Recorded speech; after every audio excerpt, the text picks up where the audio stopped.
हे प्रभुসকল, আমি কীৰ্তন ঘোষা শাস্ত্ৰভাগী কংসবধৰ বিষয়ে আলোচনা কৰি আছিলোঁ। আজিও আমি আকৌ এই কংসবধৰে এটি অধ্যায় লৈছোঁ আত্মভাৱৰ ওচৰত আলোচনা কৰাৰ কাৰণে। কৃষ্ণ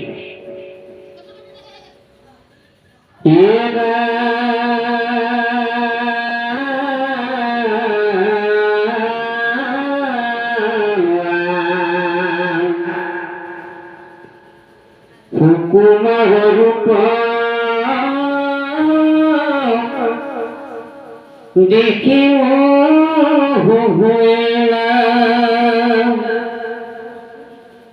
কৃষ্ণৰ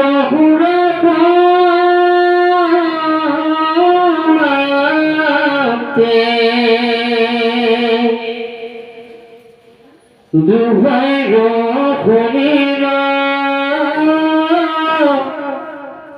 সঙ্গনে গঞ্জিলা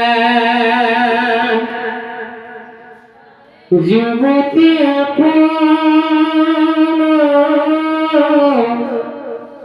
হাতে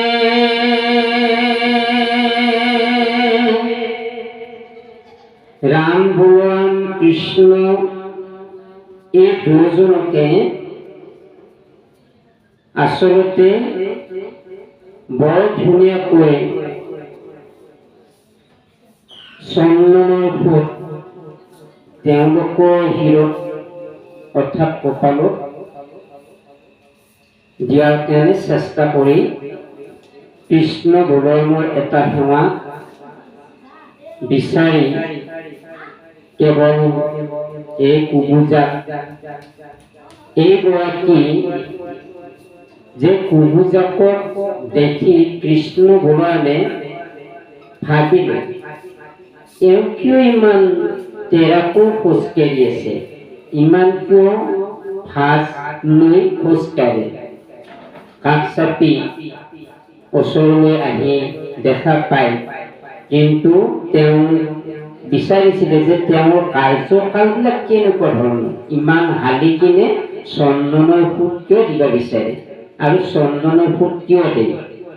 আৰু এই ৰাম বলৰাম কৃষ্ণক দেখা পাই তেওঁ অত্যন্ত এটা ভাল পৰিৱেশত দেখা পাই বহুত ভাল লাগিলে। তেওঁ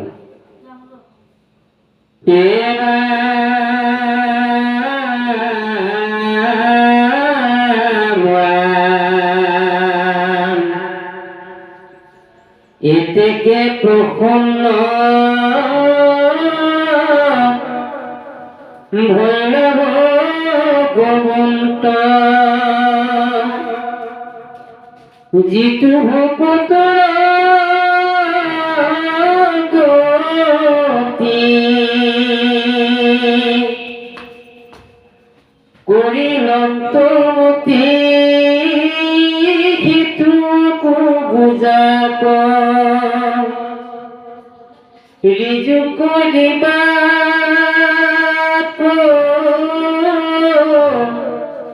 প্ৰতি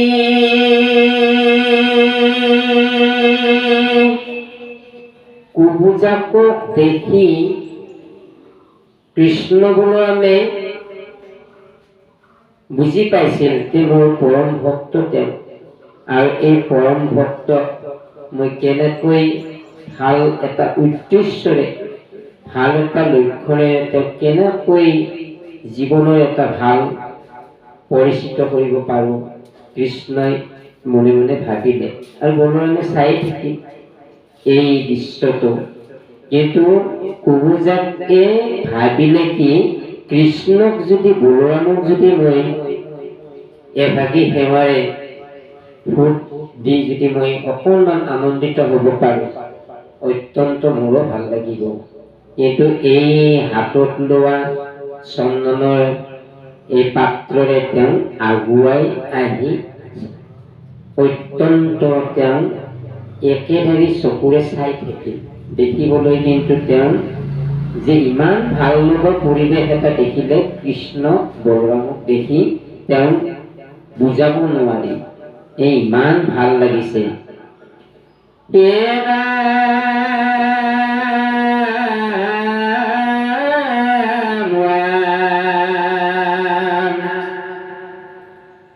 তাইৰ দুই ভৰি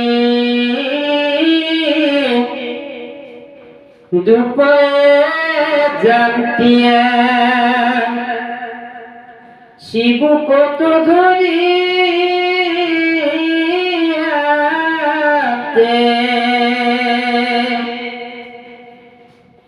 উপৰ তুলে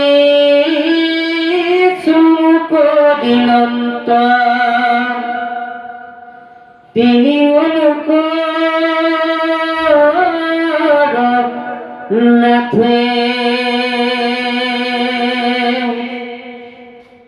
কৃষ্ণ বলৰামক ইমান ধুনীয়া পবিত্ৰ হৃদয়েৰে পবিত্ৰ মনেৰে একচিত্ত মনেৰে এই কুহুজাকে দুজনকে কপালত ফুট ব্যৱহাৰ কৰিলে। এই ফুট ব্যৱহাৰ কৰাৰ পিছত কৃষ্ণ বলৰামে দেখিলে এনেকুৱা পৰম ভক্ত কেনেকৈ ভাল এটা তেওঁ উদ্দেশ্য পৰিণত কৰিব পাৰো কৃষ্ণই এই কথাৰে ভাবি কি কৰিলে একেবাৰে তেওঁ এটা উদ্দেশ্যৰে কুহুজাকক ধৰি তেওঁ ভাঁজটো সলাই দিলে। ভাঁজ সলাই দিয়াৰ পিছত তেওঁ পূৰ্ণ মানুহৰ নিচিনাই খোজ কাঢ়িব পৰা হ'ল। যে তেওঁ এতিয়া কুহুজাকে ভাবিলে কি যে কিমান ডাঙৰ মোৰ জীৱনৰ এটা উদ্দেশ্য সফল হ'ল। গতিকে এই আৰু পৰম ভক্তৰ কাৰণে যে ভগৱন্ত পুৰুষ সঁচাকৈয়ে দয়ালু আৰু সঁচাকৈয়ে যে আমাক এটা পৰিত্ৰাণ কৰিলে তিনিও লোকৰ নাথে, এই কথাখিনি অত্যন্ত তেওঁৰ হৃদয়ত জাগৃত হৈ হৃদয়ঙ্গম হৈ পৰিল। তেওঁ কুহুজাকে ভাবিবলৈ ধৰিলে আৰু কৃষ্ণ ইমান ধুনীয়াকৈ তেওঁ কাকুতি মিনতি কৰি কেৱল ভক্তিৰে পূৰ্ণ প্ৰাপ্তি যোগত কেৱল সেৱা জনাই থাকিল।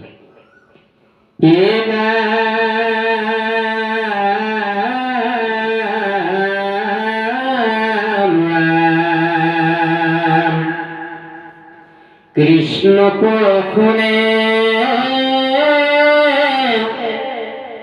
তেতিখনে তাই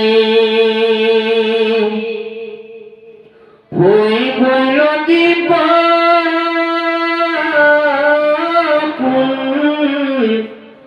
দূৰে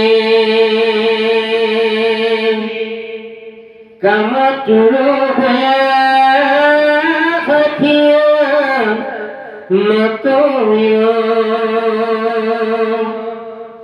কৃষ্ণৰ বস্ত্ৰ ধৰি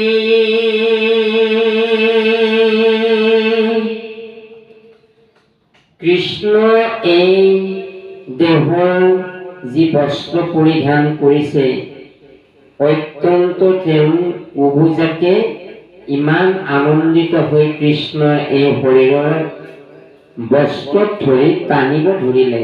ক'লে হে কৃষ্ণ দয়াময়, আমাৰ যিটো মনৰ আশা পূৰ্ণ হ'ল যে এনেকুৱা জীৱনত মই ভবাই নাছিলো ইমান সুন্দৰকৈ যে মোক এটা পৰম সৌভাগ্যিত হৈ জীৱন এটা দান দিলে আৰু মই দেখিবলৈ যে ধুনীয়া হ'ল এই কথাখিনি মই পাহৰিব নোৱাৰো আৰু মই চিৰকৃতজ্ঞভাৱে সদায় মই আপোনাৰ এই শ্ৰীচৰণত সেৱা ঘূৰিয়ে থাকিম আৰু সেৱা জনাই থাকিম যে কৃষ্ণৰ অবিহনে কুহুজাকে আকৌ কোনো কাকো চিনি নাপায়।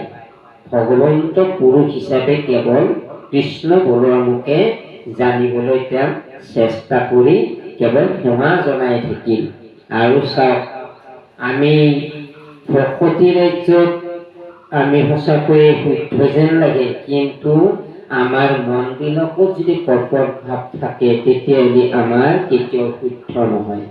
আমি তিলক প্ৰদান অৰ্থাৎ ফুট ব্যৱহাৰ কৰি আমি ধৰ্ম স্বীকৃত কৰি যদি মনত যদি কপট ভাৱেৰে যে ভকতি কৰিবলৈ যাওঁ তেতিয়াহ'লে আমাৰ বিকৃত স্থানলৈকে গতি কৰিব। গতিকে আমি সদায় সাৱধান হোৱাটো উচিত। ভকতৰ ভগৱন্তই হ'ল পৰম ধন আৰু ভগৱন্তৰ পৰম ধনেই হ'ল ভকত। ভকতে ভগৱন্ত যাৰ নাই আদি অন্ত। ভকতে হ'ল ভগৱন্তৰ উদাস সম্প্ৰীতি। কৃষ্ণ ভজন্য ইষ্ট দেৱতাক যদি আমি মানিছো আৰু ঈশ্বৰৰ নাম যদি লৈছো তেতিয়া আমাৰ চিৰকৃতজ্ঞভাৱে আমাৰ সুপ্ৰভাত সুমংগল হ'বই। কিন্তু কায়ো বাক্য মানে কৃষ্ণক জানিব বা সেৱা কৰিব লাগিব। কৃষ্ণ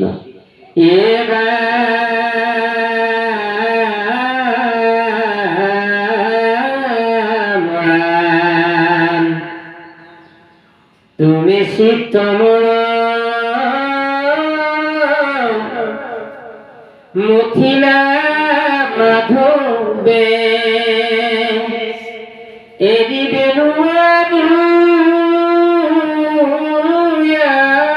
আমি আঠ গৃহে যাও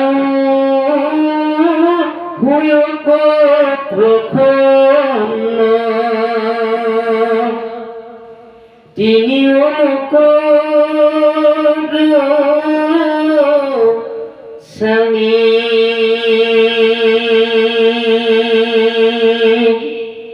কৃষ্ণৰ যি এই দয়া অনুভূতি কুবুজাকে দেখিলে, এই কুবুজাকে দেখি এতিয়া আমি কুবুজাক শব্দটো কেনেকুৱা এনে সকলোৱে হয়তো বুজি পাব পাৰে, কিছুমানে হয়তো বুজি নাপাব পাৰে।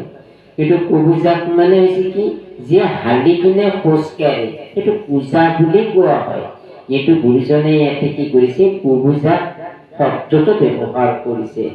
অৰ্থাৎ আমি আচলতে কুজি ঘূৰি বুলিও কোৱা হয় এনে কিছুমান শব্দ। গতিকে এওঁ কি কৰিলে কৃষ্ণ এই দয়া অনুভূতি যিটো দয়া অনুভূতি দেখিলে এই পাহৰিব নোৱাৰা এই অৱস্থাত কুবুজাকে ক'লে হে কৃষ্ণ দয়াময় তিনিও লোকৰ স্বামী আমাৰ গৃহৰখত অকণমান পদস্পৰ্শ দি আহিলে নথৈ আনন্দিত আৰু সুখী হ'ম। আপুনি আমাৰ গৃহৰখত আহক। তেতিয়া কিন্তু সুপ্ৰফুল্লৰ কথা কৈ তেওঁ কেৱল কৃষ্ণক নিব বিচাৰিছিলে। কিন্তু কৃষ্ণই তেওঁৰ কথা দেখি বা কথা শুনি কেৱল হাঁহিয়ে থাকিল। কৃষ্ণই হাঁহিয়ে থাকে 24 ঘণ্টা অনবৰত হাঁহিয়ে থাকে। কেৱল কৃষ্ণই দয়া আৰু অনুভূতিৰে তেওঁ কেৱল ভকতক শান্তি প্ৰতিষ্ঠিত কৰিবৰ কাৰণে কেৱল হাঁহিয়ে থাকে। গতিকে এই হাঁহি থকা অৱস্থাৰ পৰিণতিৰে তেওঁ ক'ব বিচাৰিছিলে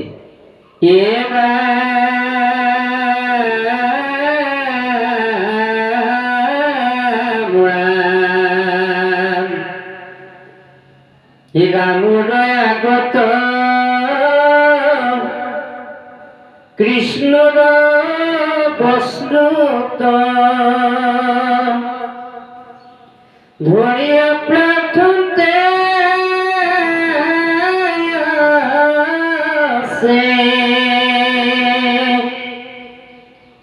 সমস্ত গোপন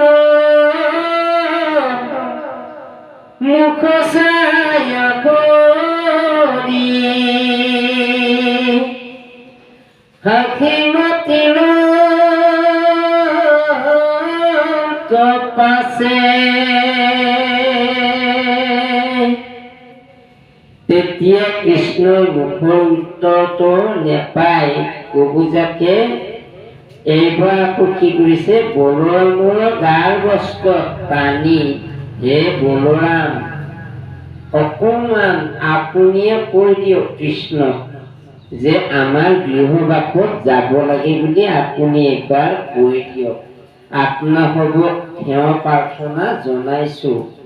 আপোনালোকৰ যি এই উদাসেৰে যিখিনি মোক অভয়াজনক আজি ইমান ডাঙৰ এটা পদক্ষেপৰ পৰা এই উদ্ধাৰ কৰিলে, এইখিনি নথৈ আনন্দিত আৰু মই সুখী হৈছোঁ। আমাৰ গৃহবাসলৈ গ'লে বহুত আনন্দিত হ'ম আৰু ভাল লাগিব। আপুনি বলৰামে কৈছে আপুনি একবাৰ কৃষ্ণক কৈ দিয়ক, কৃষ্ণই কিজনে ক'লে যাব।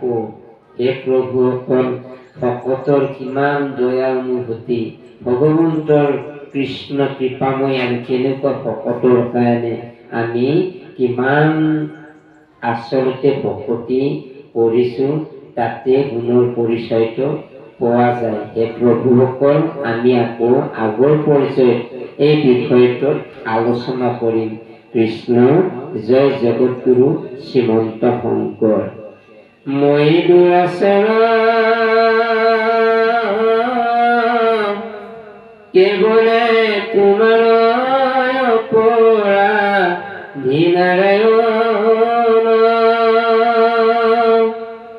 কমিও কহৰি লয়দাস কৰি মুছিলো হেৰা শৰণ